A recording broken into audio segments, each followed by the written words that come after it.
On this edition of the Dimp Digital Podcast, Apps is joined by Piper and Hall as they discuss the console sales. Actually, generally at the moment, people were saying with the smartphone and smart tablets all coming out that it was going to be the end of console gaming. They chat about games done quick. I fucking love speedrunning. I absolutely fucking love it. And they preview Gamescom 2015. What I'd really love to see is some more Mass Effect 4 though. That's what I want. I want something, not just a trailer we got, I want something big. I want a big Bethesda Fallout-like reveal where they talk for 20 minutes about the game. It's not going to happen. That and much, much more on the Dimp Digital Podcast.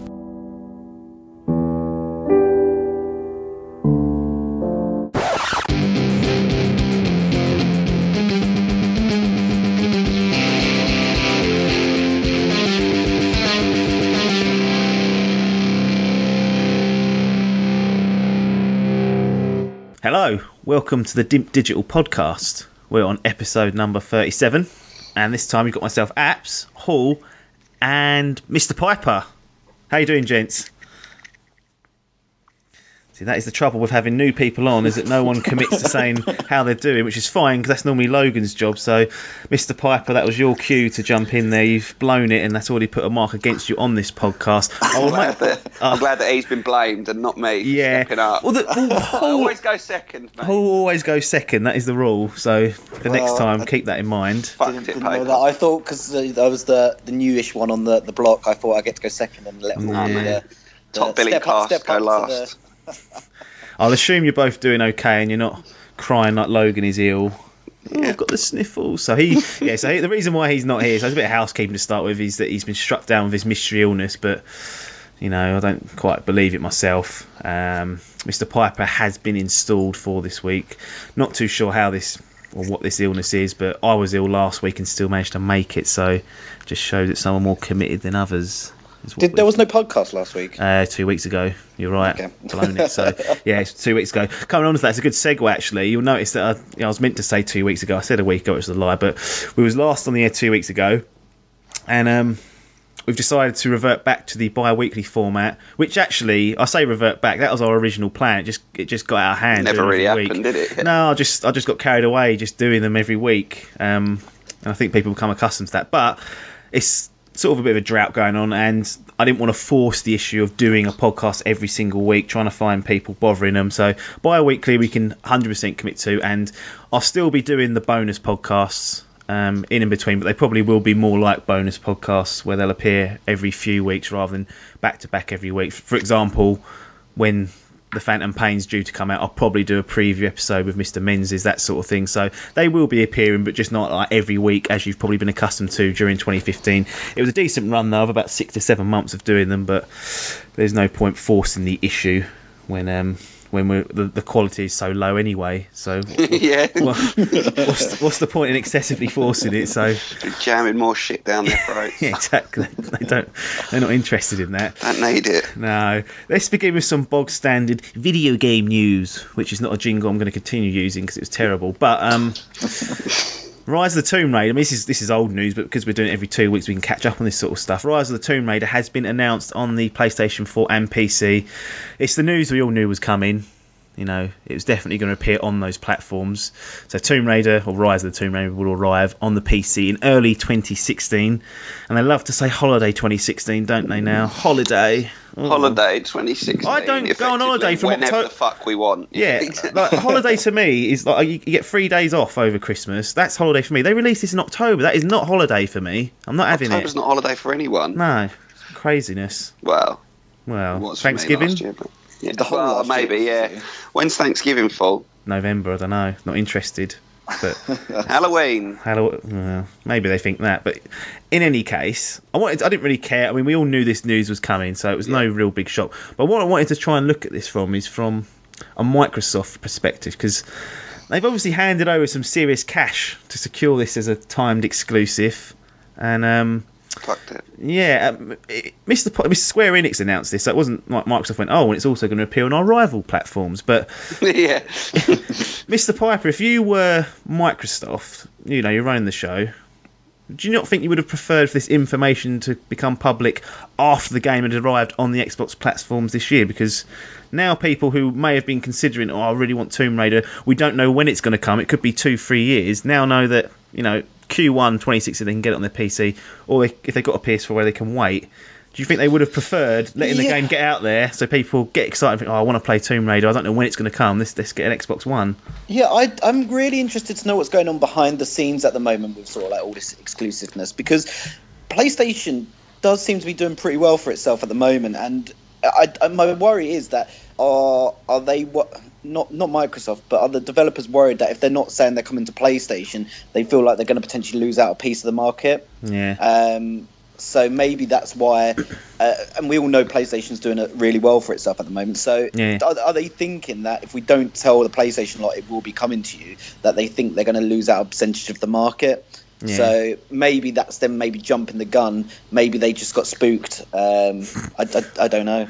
Got spooked by the potential sales being missed. Yeah, I mean it's a strange one. Like, if I was Microsoft, I would have put a clause in there saying we don't want this. We know it's going to happen, but we don't want this information to be revealed until after the game is out, so that we can take full advantage of this being an exclusive on Xbox One for X amount of time that no one knows. I imagine, Mr. Hall, if you was running the show, you'd try and put a clause like that in there.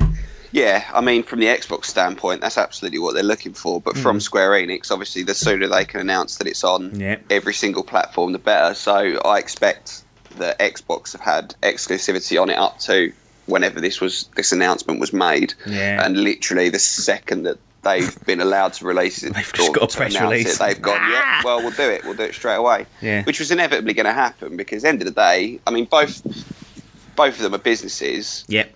And Square Enix are going to look after number one. It's not like they're going to go, well, all right, I suppose we don't mind. We've given it to you first. We'll keep it on the down low for a little while. They're going to absolutely scream it from the rooftops on it. So it's just, like you say, we knew it was coming.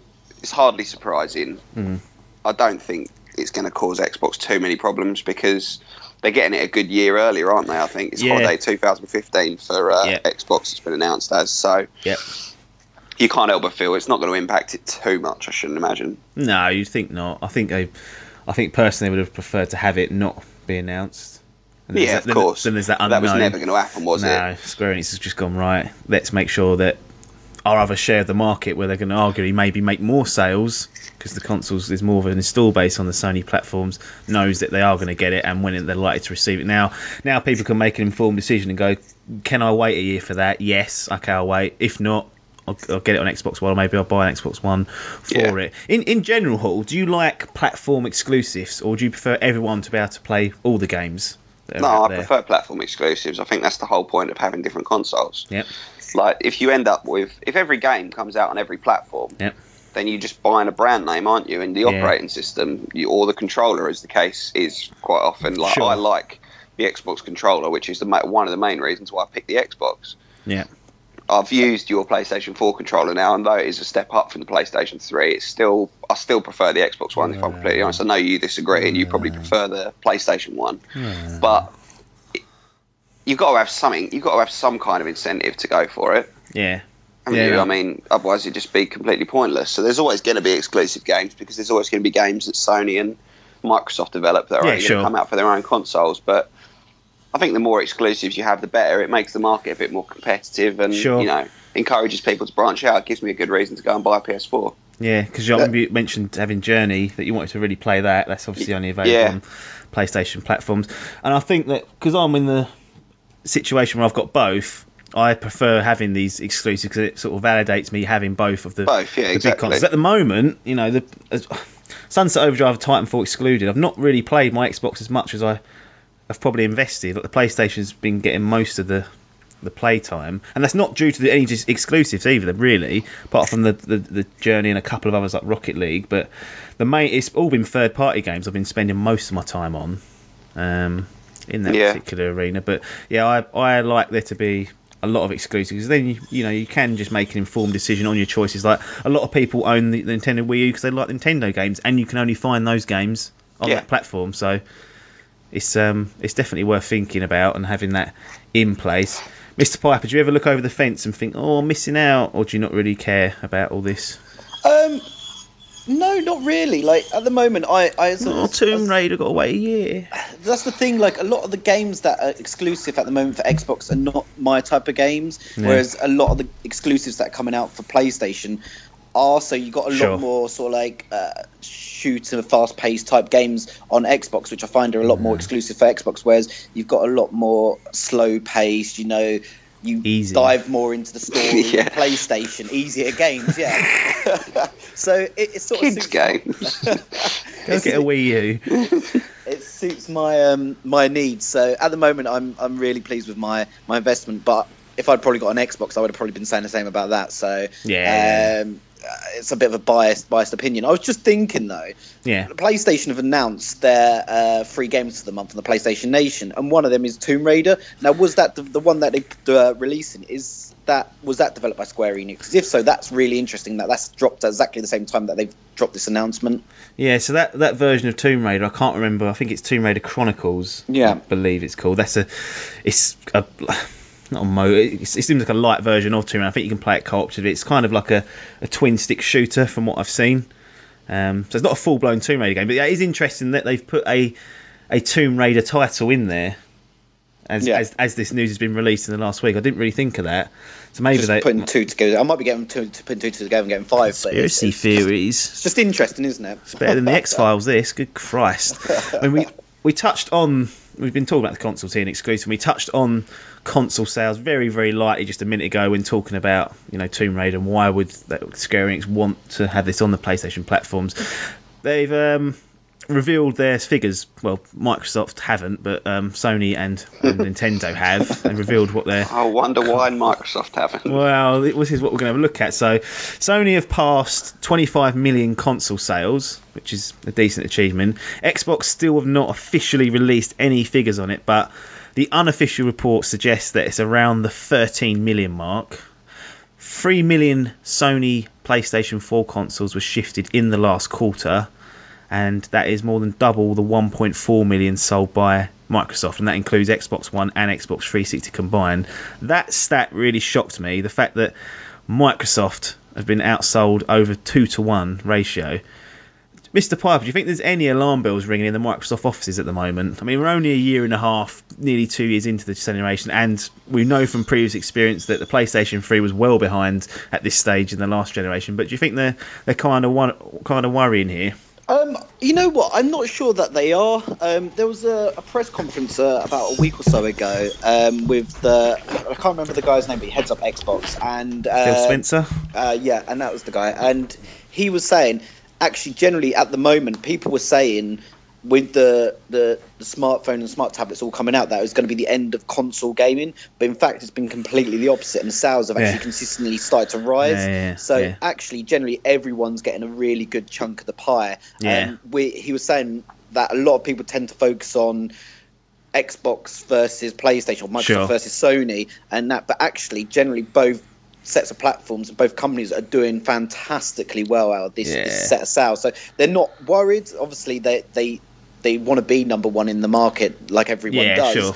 But in terms of sales, they're doing extremely well for themselves. Yeah, and that's a good point. And they're not.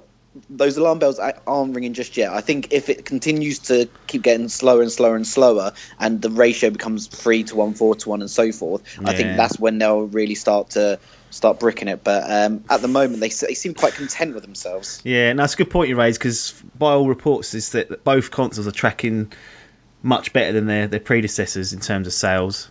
So you're right. As a business, if they looked at just solely as themselves, they are doing a lot better than what the 360 was doing at this time last year. So not last year, last generation. So to them, if they just didn't concentrate on what Sony were doing, they've actually improved with the Xbox One. So that's a very good point you've raised there. Hull, as it stands, you've got Call of Duty, who have aligned themselves with Sony now in terms of their advertising, early DLC access, and all that shit they'd previously had with Microsoft. Yeah. Destiny did the same. There was exclusive missions and small bits of content, weapons, I think a few that we saw only on the Sony platforms that weren't on the Microsoft platforms. And then most recently Batman, although it didn't have any, I don't think it had any content, they advertised with Sony, so you had the PlayStation 4 bundle that was flashed around the telly, and it's almost buy like PlayStation and get Batman with it. Do you think that's what's holding the key for Sony's success so far? Because in terms of big AAA exclusives, until Uncharted comes out, there's not really been a big blockbuster title that you'd expect to push these sort of sales and that sort of ratio. Yeah, I think it's the main thing it's highlighted is what's most important for people when buying a new console is games. Yeah. Because, like, you looked at I remember when the Xbox One was, like, first coming out, and they had Aaron Paul, who was playing Titanfall, and, like, he was talking to his Xbox and saying, you know, like, I'll snap this and record that and all that shit. And I think people just kind of went, I don't really give a fuck. Like, show me the gameplay. Show me how the game works. And whilst Titanfall was obviously excellent, I think, like you say, Sony have just gone, well, we're just going to show you all the absolutely bitching games and how amazing they look on our console. I think it's definitely factored into the decision. I think also because the 360 sold incredibly, but a lot of that may well have been people buying more than one of it. Like, because they broke. I got through so many of them because they just constantly broke, and I wonder how much. Look, the thing was, a lot of people. I mean, we were all 360 players. Every single one of us and our friends was 360 players.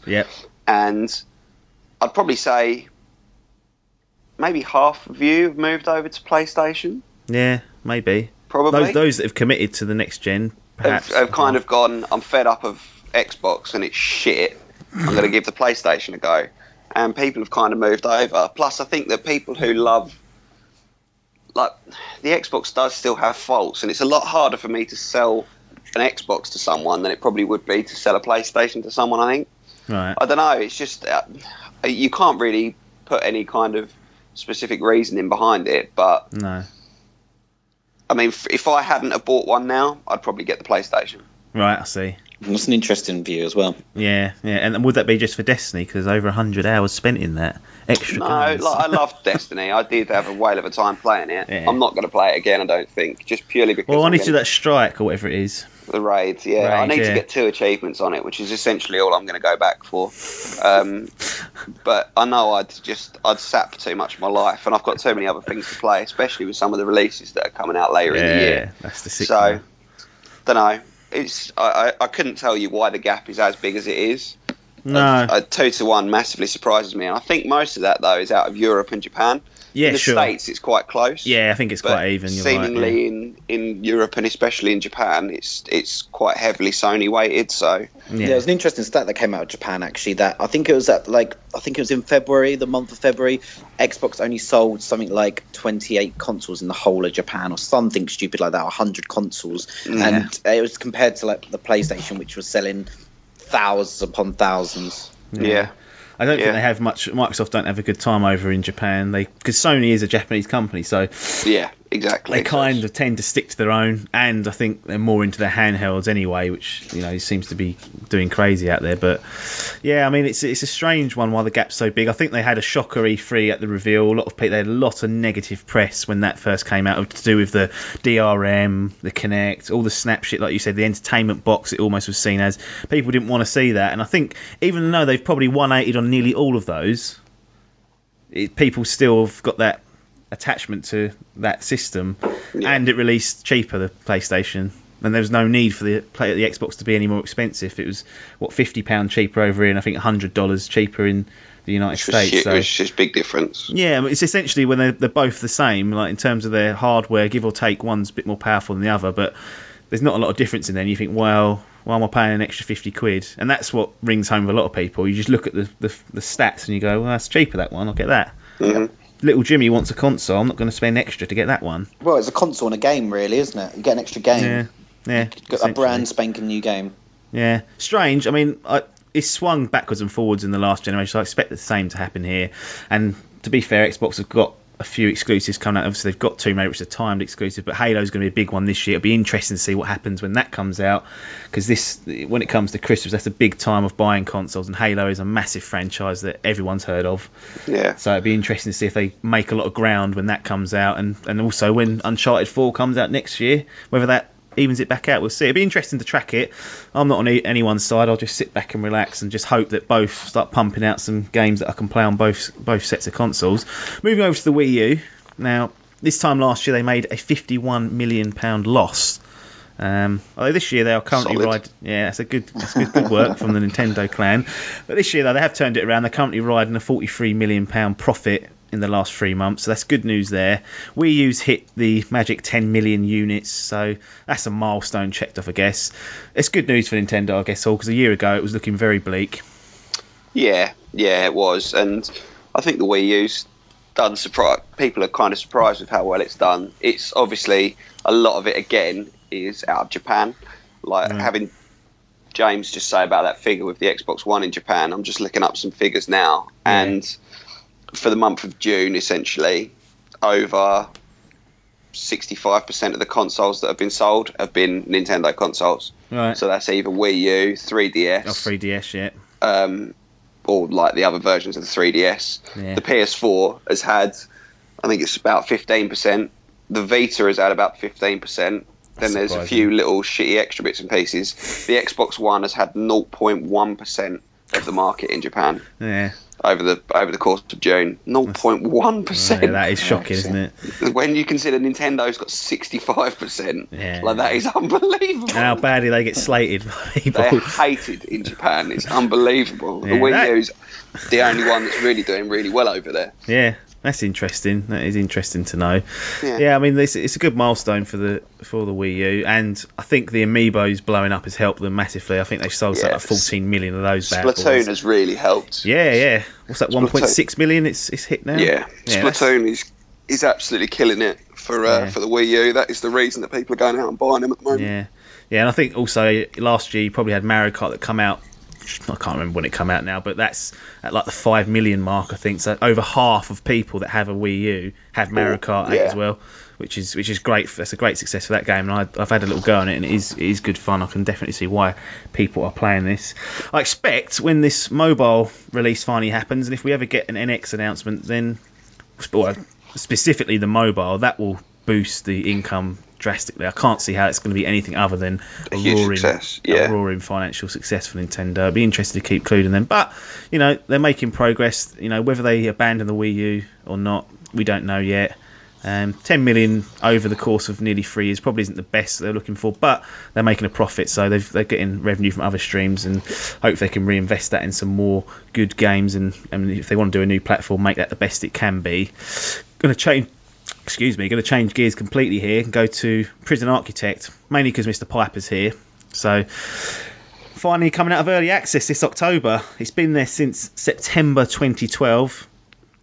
Got to be good news, Mr. Piper. Finally, one of the games that I've got that's in early access is actually going to have a full release. Yeah, and it reminds me of a conversation we had probably about a year ago when you first started doing all these podcasts, and your grudge against games going into doing all this early access stuff, and now we're finally seeing the games that at the very start of this sort of period of early access, because there was it must have been about 3 years ago when suddenly all these games started coming out in early access, probably from the Minecraft sort of generation, when that sort of started hitting, it turned to be an actual really good idea, and Dimp took it on, and we're actually starting to see the good early access games, or at least one of the good early access games, now saying, look, right, we are now a full title release and we're happy with where it's at, and that's a good thing. I don't know how much it's really changed since when we played it. No. I'm assuming lots of bug fix, lots of maybe little extra rooms that they've put in and little bits and bobs in there, but it's nice to see that a company's saying, right, we're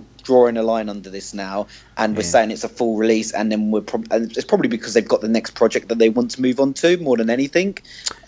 So it'd be interesting to see where they go after Prison Architect, whether it's Prison Architect 2. But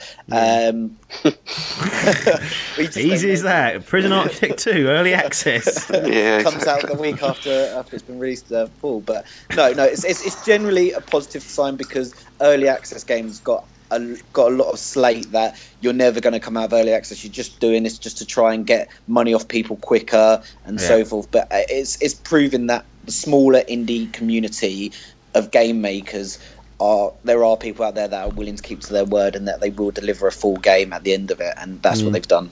Yeah. Do you know how much you've played of Prison Architect up until this point?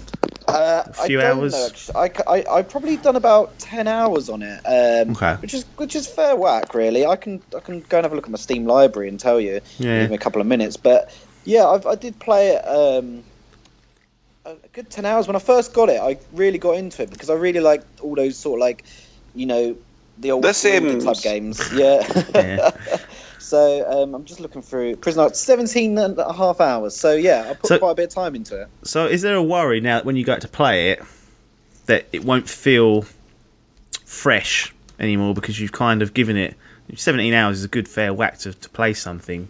I've played 107 minutes, which for me it's nothing, is it? So I will probably go back into that and it'll be, this feels new game, relatively fresh, new game. It'll feel like is there a worry for you that you'll go back into that and think, I've already played this? Bloody hell. I think because I gave it a long enough time that I reckon I could go back into it and easily do another 5 to 10 hours. And it's quite it's a different game every time because it's a builder, so you can always go into it and change it and play it how you want to. I completely agree with what you're saying though. Like, it's not a brand new game exciting. I know how to set up a prison. I probably know some of the better way to lay out the fencing and stuff like that around the prison and look out for things like that. So it's all those boring things that I've already learned. Yeah. It takes away from that new experience that you're going to probably get. Yeah. But I don't know. I'm just happy it's coming out of early access, to be honest. Yeah. Do you have many other games in early access currently that you want to come out? I mean, one I can think of off the top of my head is Project Zomboid. Yeah, Project Zomboid's been sticking around for quite a few years now in early access, and I'd be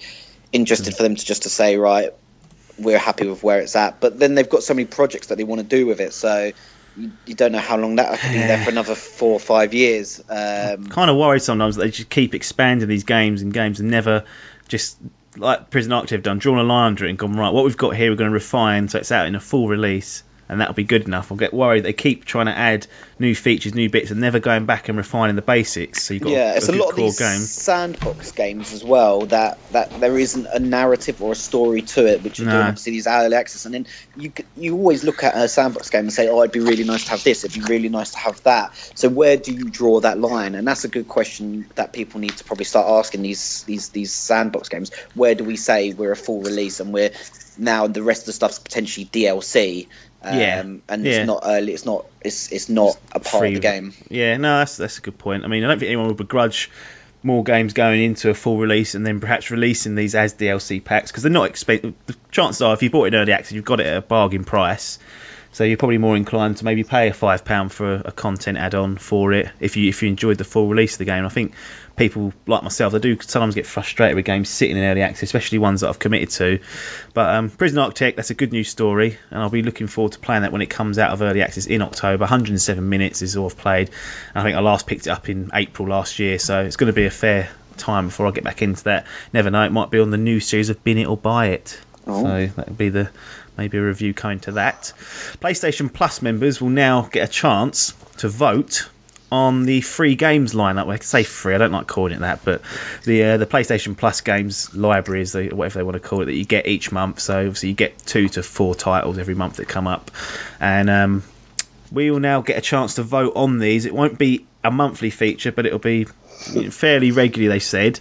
And if your pick that you vote for doesn't actually make it onto the free games list for that month, there'll be a discounted price on the PlayStation Plus store, PlayStation Store rather. So that's a nice little touch there. I think personally this is fantastic. Hall, you often complain about the games with gold lineup. Would you welcome seeing this on the Xbox side of things, where you feel like you've got some sort of influence over what's being pushed towards you? To a certain degree, but it's just going to be a case of, do you want this shit now or do you want this shit next month? Like, they're giving you the idea of it being a choice, but they're going to fob it all off on you at some point or another. And the thing is, it's all well and good giving you a selection, but if it's a selection between two shit games, then I'm being really cynical about it, probably because I'm a little bit jealous that you've got it on the PlayStation. I haven't got it on the Xbox One. But yeah, trying to it's a nice thing to include, and the discount in the PlayStation stores, a nice little touch that they didn't have to really add, did they? No. I've just looked at some of the games of gold that are coming out for the Xbox in August. Yeah, this month. It's just such a sack of shit again. It's just so disappointing. Like every time I look and I'm like, please, just give me one game that I can actually get and I can play and I can enjoy. And they're just fucking wank again. Haven't you got Metal Gear Solid?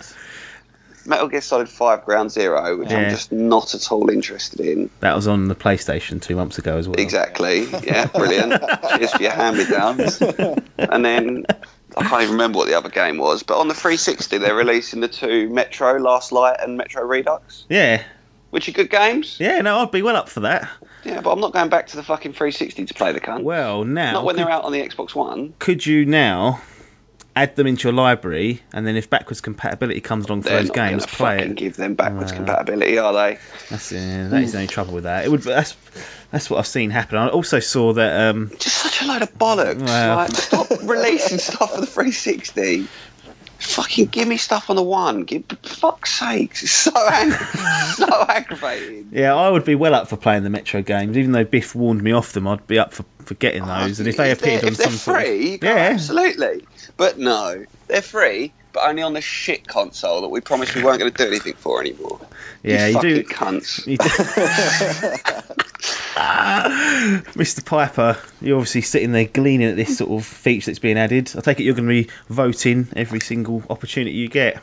Yeah, it'd be interesting to see the way they do the vote. I'm assuming the only way you'll be able to vote is actually through the PlayStation, so you can get a load of people like Josh log on and try and vote for the shit game. Yeah.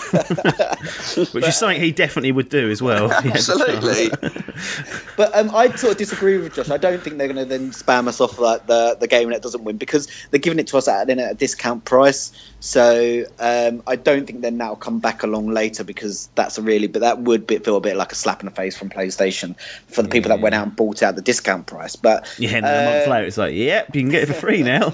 So I don't think that's going to happen, just purely because the way they've sort of done all this PlayStation Nation marketing is they've just done it well for the last sort of year and so that it's Xbox has been playing a lot of catch up. So yeah, I'm really excited about it. I'm hoping that there'll be a couple of good games on there, and actually I'm hoping it's going to give that maybe they'll realise from Rocket League to give some of these smaller companies the chance to put their games on there. I know they've just done Limbo, which I know is a pretty biggish game, but it's done by an indie sort of developer. So I'm hoping that PlayStation will give a vote between maybe 3 or 4 maybe indie games, and maybe not focus so much on like the big name titles. No, yeah, I agree with that. It'd be amazing. First week, Batman or Rocket League, and it's like comes to the end. It's like Rocket League's won again. Yeah. Yay!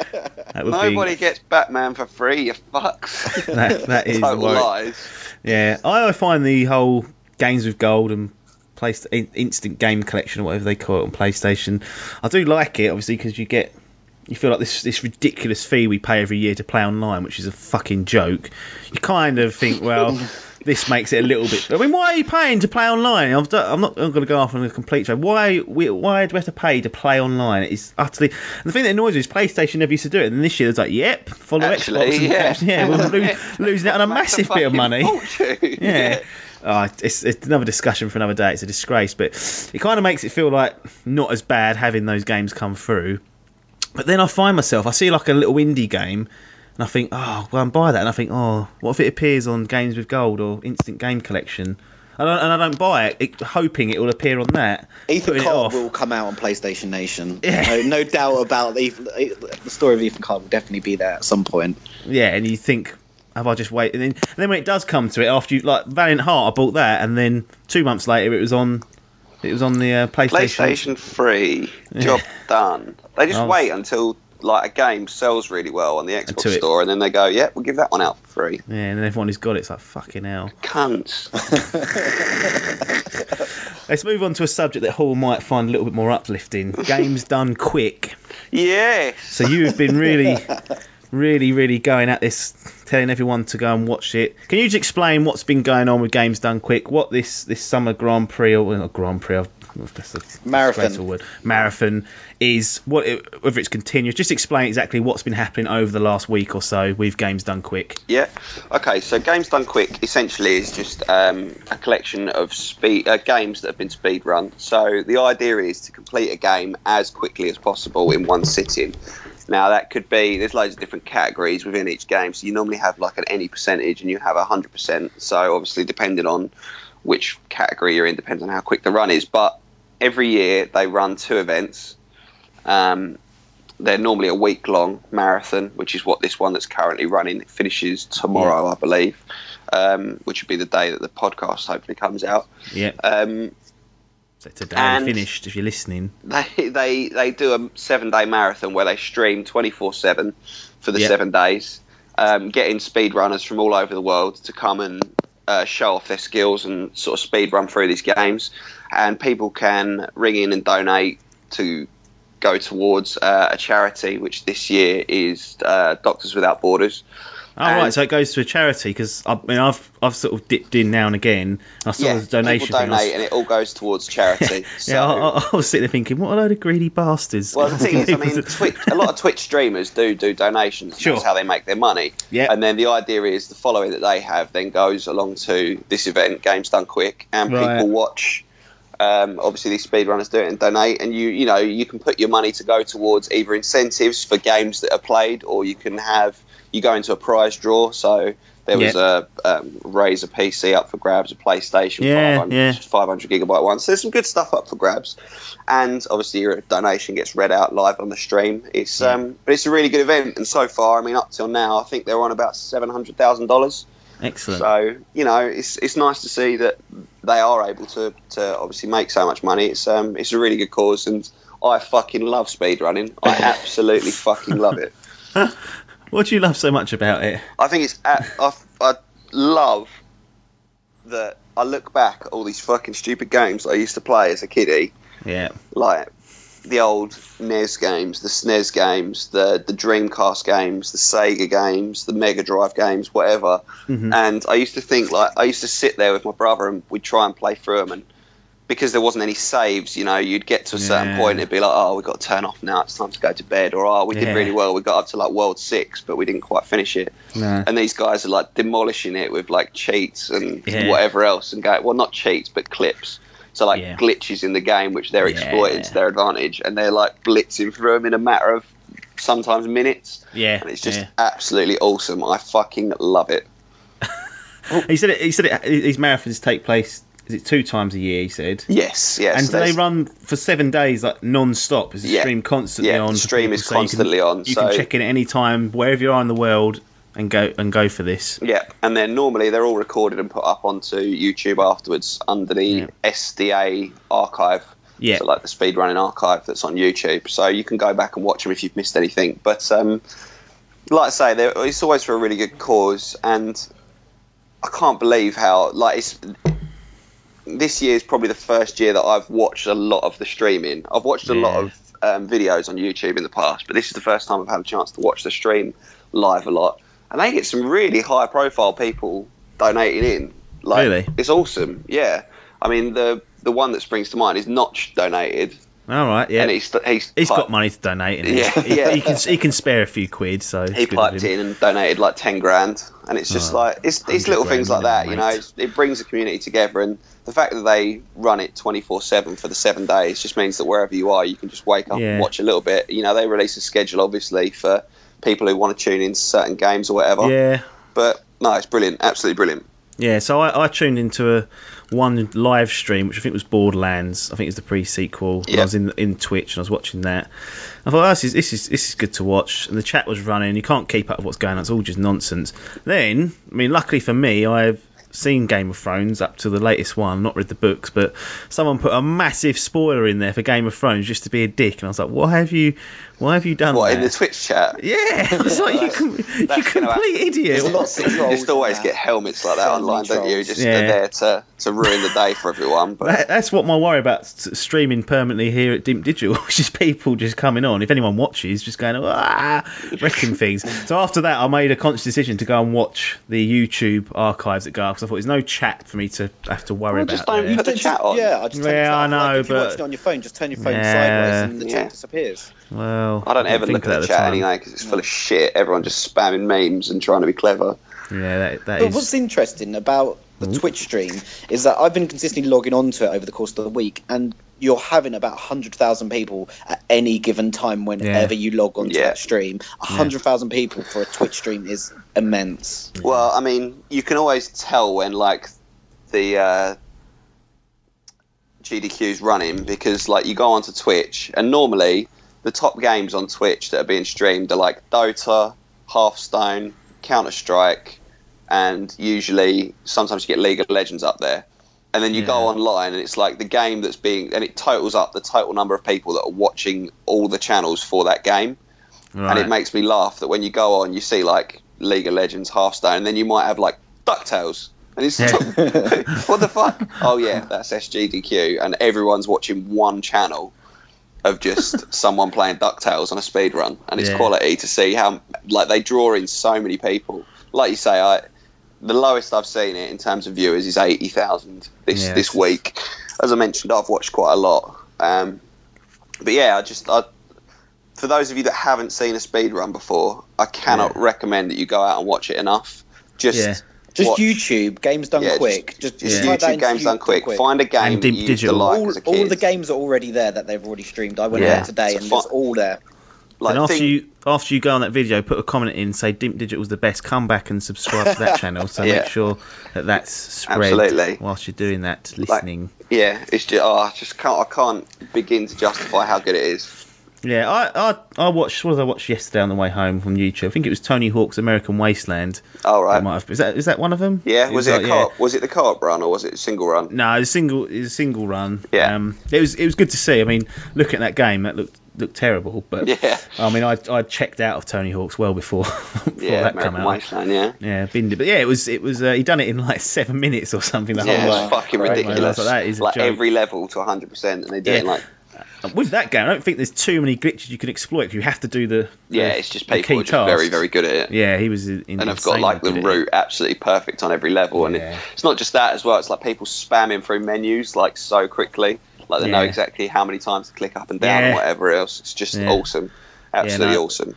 I must say it was, although I'm not I wouldn't spend too much time watching speedruns. That was very impressive. There's a couple of speedruns as well they're doing, like versus speedruns, so they'll get two really they do challenge ones. Now that really interesting. Sounds good. Yeah. So like I watched Sonic 2 the other night, and that was good fun watching these two guys, and like sometimes like, someone would get nearly right to the end of the level and then they'd mess up and they'd fall in level and have to start the level again. It put him behind by about a minute, but like it was back and forth the whole way. It was brilliant. That is a good idea for some sort of e-sport. I think some sort of speedrunning championship. So I don't know if that's the thing is, it's because you generally find that most games, like the way that they do this, is they have one person that's playing, and obviously he commentates whilst he plays. But then they normally have like 2 or 3 people on like a sofa behind, just sleeping. They also help out with like the commentary, and usually you find that like the people that are on the couch are also the speedrunners of that game. So you basically got all the best speedrunners of that game together.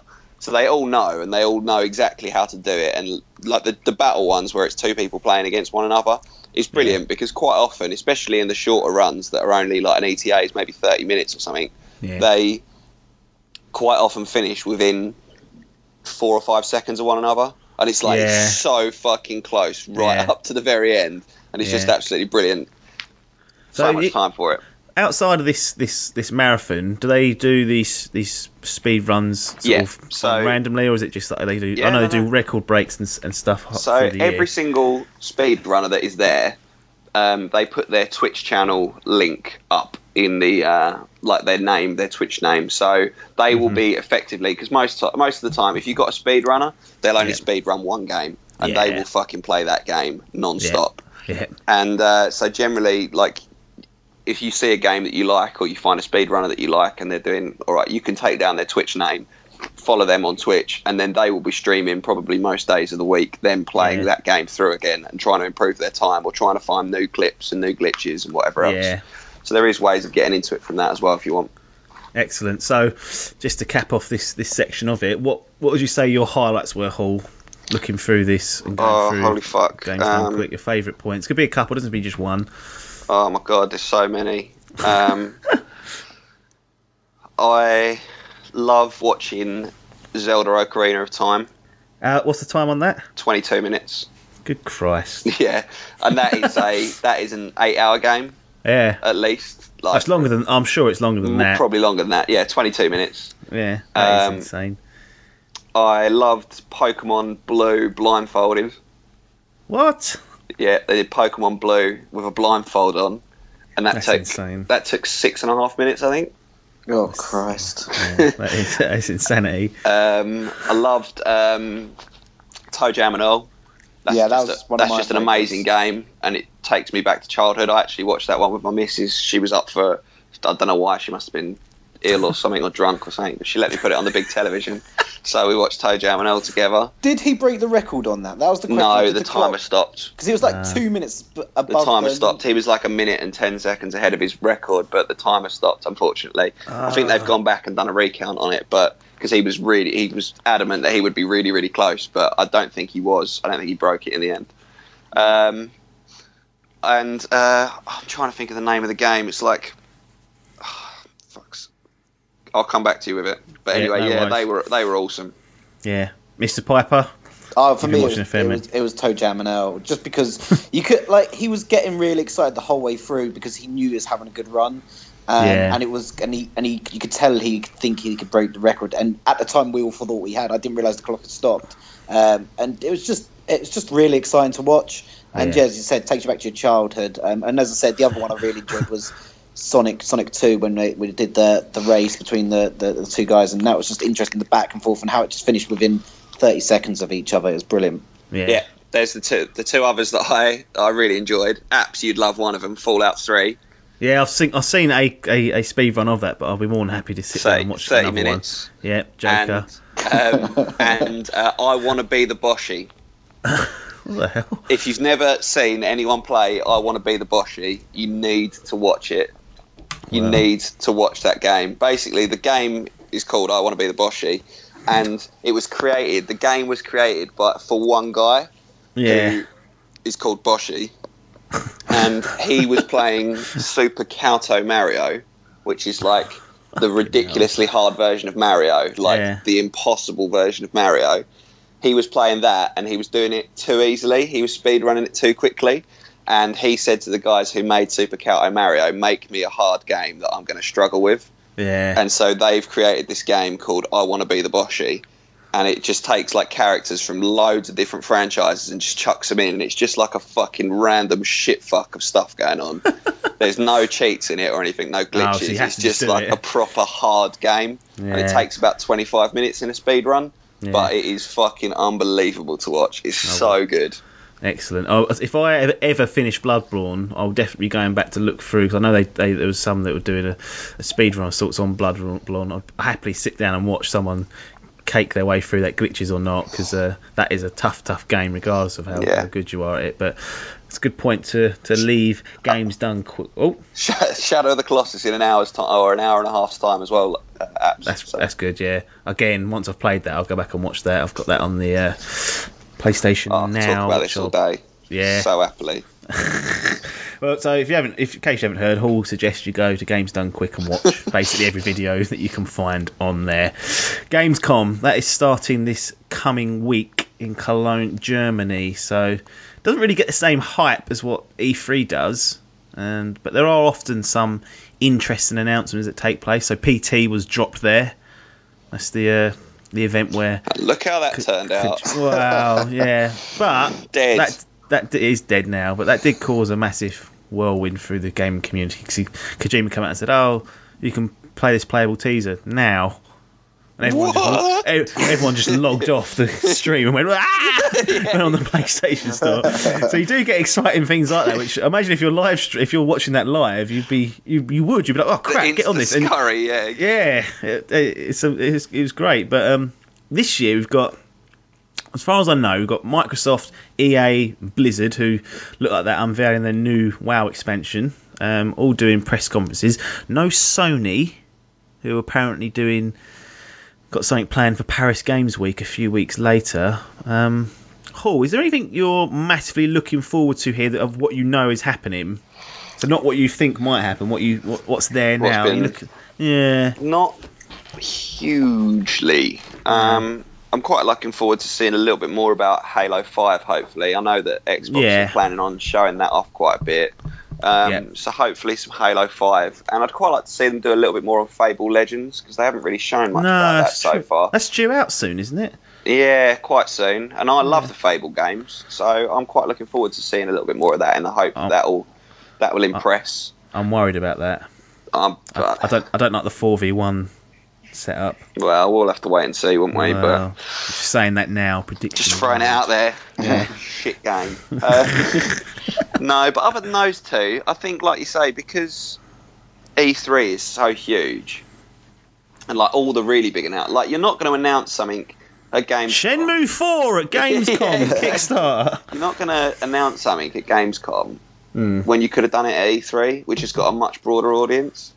Yeah, it's a good point. I'm just not that hyped for it, really. No, I'll get that feeling. Is there anything that you would like to see? Shenmue 4! No, there's nothing desperately. Like I say, the thing is, everything that I wanted to be, or I wanted sort of announced, I was hoping for at E3. Yeah. Maybe they do a little bit more on the Gears of War and what's going on with that. I don't know. Yeah. That'd be nice. Tell me what's going on. That's true. That's probably one of the other big ones. The ones I'm kind of looking forward to is Mafia 3. So I love Mafia and Mafia 2. I love both those games. So that they're not doing it as part of any of the other press conferences. They're doing their own sort of, almost like Fallout did, like a reveal of Fallout. Yeah, so they're trying to get into the Gamescom hype. I'm not sure it's the smartest idea to do it in the middle when people are probably maybe a bit burned out. We'll see. I'll definitely be tuning in to see what they've got to show for themselves, because that is a great series that I love. I'm looking for some Quantum Break. Need to see what that's all about. There's got to be a release date for that. It looked like it was in good nick the last time we saw it. It wasn't E3. And also another one that wasn't at E3 was Crackdown. Seems like Microsoft purposely held them back to have something to show here, yeah. Which is not a bad idea, because it seems like Sony have gone, we've got nothing, so we won't even turn up. Got nothing to show you. Yeah. But what I'd really love to see is some more Mass Effect 4, though. That's what I want. I want something, not just a trailer we got, I want something big.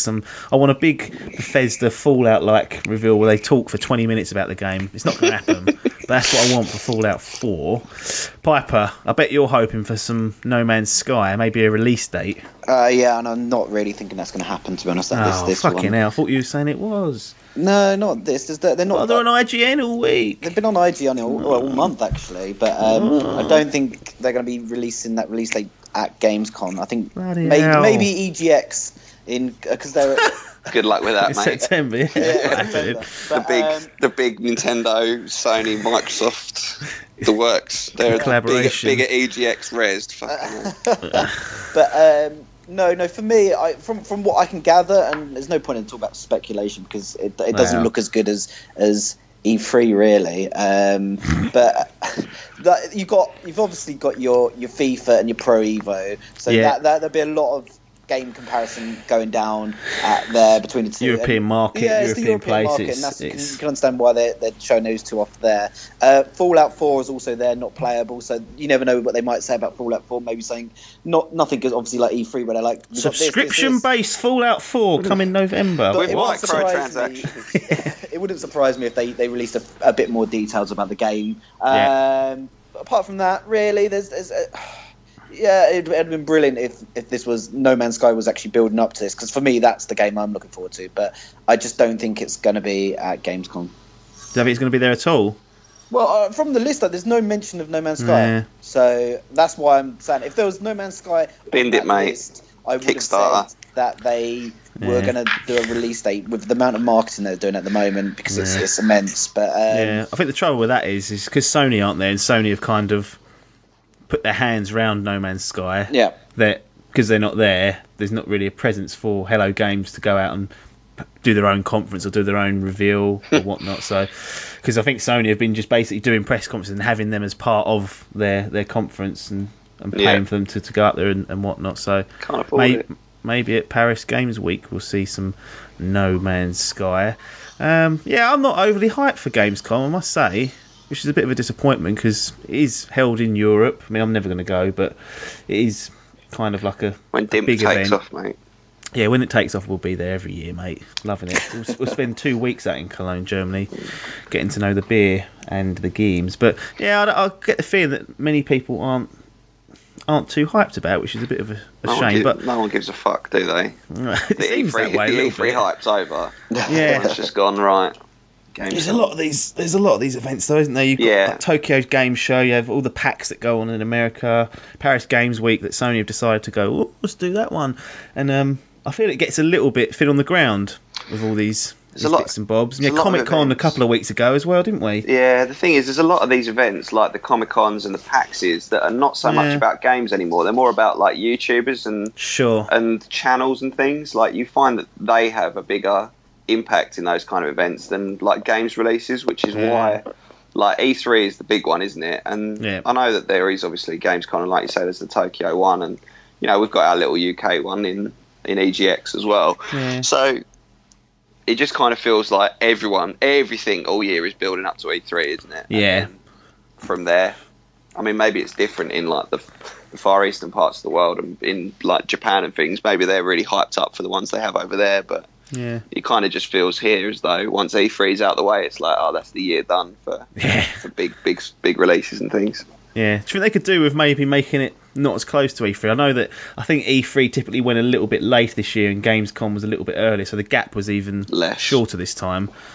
You kind of think, well, if you just left it a little bit longer... Yeah, you don't know what's gone into the planning and everything with it. I mean, I'm sure there's some people that are far more intelligent than the three of us who have worked it all out and have got it all planned out massively. And you never know, like maybe something will happen there that'll really turn a few heads in the gaming community. But as is, going in, like I say, there's certainly nowhere near the hype there was around E3. Although, as you mentioned before, there might be like another PTS announcement that's just the beauty of it. Turns the head of the gaming industry.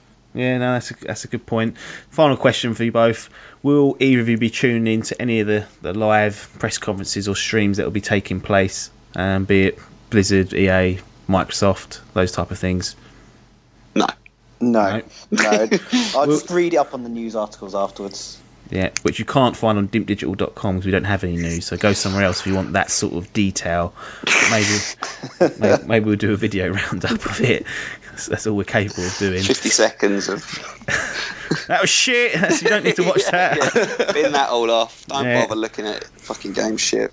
Go and watch Buy It or Bin It for Journey. That's all you need to worry about. Anyway, I think that's a wrap, guys. If you guys at home want to get in contact with us, you can tweet us at dimpdigital. You can also like our Facebook page and post to that, or you can I'm giving them the address, facebook.com/dimpdigital, email address dimpdigitalmedia@gmail.com. Get involved and get in contact. Thank you all for listening. If you have made it this far, we do appreciate it. Remember to check out the Dimp Digital YouTube channel. As always, there is video content going up every week, and this week we are concentrating on me and Logan's wine and games night, which will be going up, so look forward to us bumbling around and trying to play The Ship and Iron Bread, and hopefully we'll do a few more of those, maybe get some more of us involved as well on there. But be sure to subscribe to Dimp Digital and then you won't miss out on any of it. That's it for now though. Game over. It's goodbye from Piper. Bye-bye. It's goodbye from Hall. Ta-da. And it's goodbye from me, Apps. Thanks for your time, and ta-da.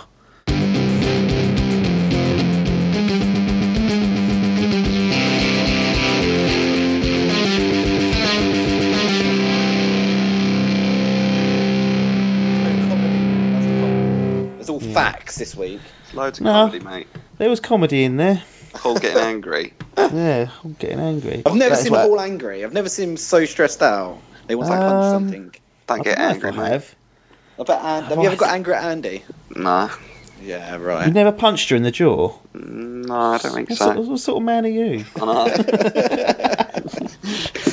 No, I don't get angry. Can't be bothered with it.